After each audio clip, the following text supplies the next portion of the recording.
The book of 1 Samuel. Chapter 9.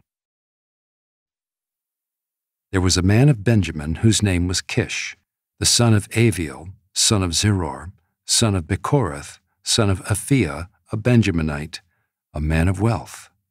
And he had a son whose name was Saul, a handsome young man. There was not a man among the people of Israel more handsome than he.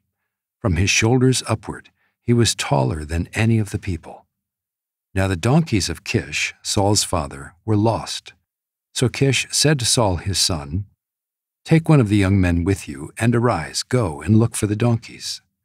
And he passed through the hill country of Ephraim, and passed through the land of Shalisha, but they did not find them. And they passed through the land of Shaalim, but they were not there. Then they passed through the land of Benjamin, but did not find them. When they came to the land of Zuph, Saul said to his servant who was with him, "Come, let us go back, lest my father cease to care about the donkeys and become anxious about us."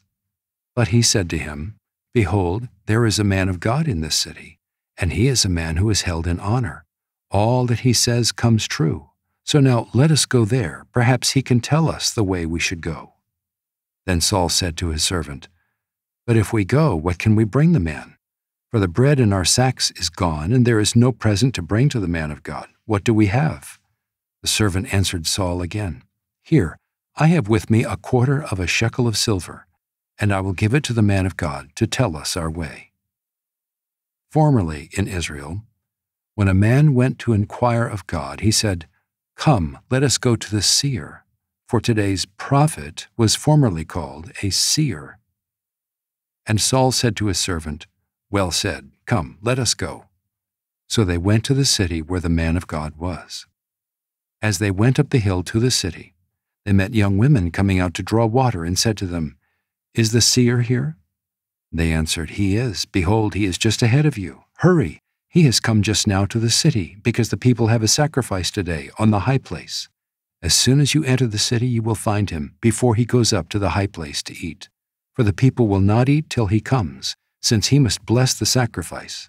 Afterward, those who are invited will eat. Now go up, for you will meet him immediately." So they went up to the city. As they were entering the city, they saw Samuel coming out toward them on his way up to the high place. Now the day before Saul came, the Lord had revealed to Samuel, "Tomorrow, about this time, I will send to you a man from the land of Benjamin, and you shall anoint him to be prince over my people Israel. He shall save my people from the hand of the Philistines, for I have seen my people, because their cry has come to me." When Samuel saw Saul, the Lord told him, "Here is the man of whom I spoke to you. He it is who shall restrain my people." Then Saul approached Samuel in the gate and said, "Tell me, where is the house of the seer?" Samuel answered Saul, "I am the seer. Go up before me to the high place, for today you shall eat with me, and in the morning I will let you go and will tell you all that is on your mind. As for your donkeys that were lost 3 days ago, do not set your mind on them, for they have been found. And for whom is all that is desirable in Israel? Is it not for you and for all your father's house?" Saul answered, "Am I not a Benjaminite from the least of the tribes of Israel? And is not my clan the humblest of all the clans of the tribe of Benjamin? Why then have you spoken to me in this way?" Then Samuel took Saul and his young man, and brought them into the hall, and gave them a place at the head of those who had been invited, who were about 30 persons. And Samuel said to the cook, "Bring the portion I gave you, of which I said to you, put it aside." So the cook took up the leg and what was on it, and set them before Saul. And Samuel said, "See, what was kept is set before you. Eat, because it was kept for you until the hour appointed, that you might eat with the guests." So Saul ate with Samuel that day.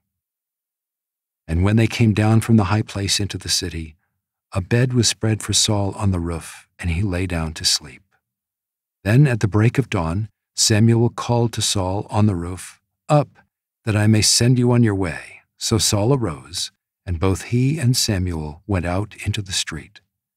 As they were going down to the outskirts of the city, Samuel said to Saul, "Tell the servant to pass on before us, and when he has passed on, stop here yourself for a while, that I may make known to you the word of God."